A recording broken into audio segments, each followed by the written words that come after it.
안녕하세요. 돈 되는 상식입니다. 이번 연휴에도 사회적 거리두기 제한으로 가족 간 모임이 쉽지 않은 분위기인데요. 2022년 설날에도 거리두기가 적용되어 친인척, 직계가족, 영유아까지 모두 포함해서 최대 6인까지 가능하다고 하니까 참고하시면 될 듯합니다.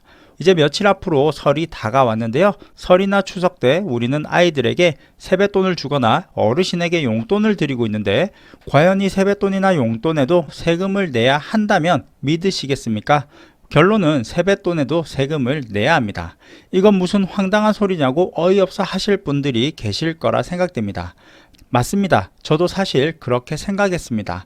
다만 우리나라는 모든 소득에 대해 세금을 내도록 하고 있는데요. 세뱃돈이나 용돈도 포함이 됩니다. 돈을 받는 사람은 무상소득으로 볼 수 있는데요.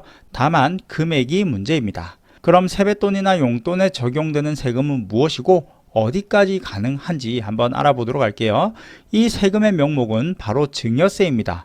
시청하시면서 좋아요 한 번씩 꾹 눌러주세요. 증여세는 타인으로부터 재산을 무상으로 취득하는 것으로 재산가액에 대해서 부과하는 세금인데요. 다만 증여세는 일정 소득의 금액이 정해져 있기 때문에 일정 금액 이하의 경우에는 세금을 내지 않아도 됩니다.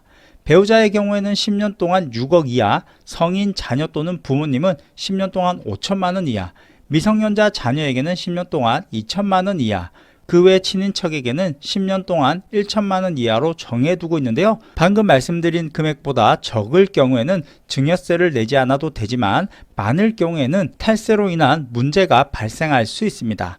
다만 우리가 미성년자 자녀나 친인척에게 설이나 추석 그리고 그 외 다른 이유 등으로 용돈 등을 줬을 경우에는 미성년자 자녀의 경우 10년 동안 2천만 원 이상, 친인척의 경우 10년 동안 1천만 원 이상이 된다면 세뱃돈과 용돈을 포함하여 모두 세금을 내야 하는데요. 물론 일반적인 가족들은 단순히 세뱃돈이나 소액의 금액에 대해서는 증여세를 낼 만큼 큰 금액이 아니기 때문에 문제가 되지는 않겠지만 미성년자 자녀에게 통장으로 꾸준하게 입금을 하고 있거나 2천만 원이 넘는 금액이 입금이 된다면 세법으로만 보고 따졌을 때 훗날 증여세 탈세라는 문제의 소지가 남을 수도 있습니다. 다만 치료비, 피부양자의 생활비, 교육비 등은 세금이 부과되지 않는다는 점도 참고하시면 될 듯합니다.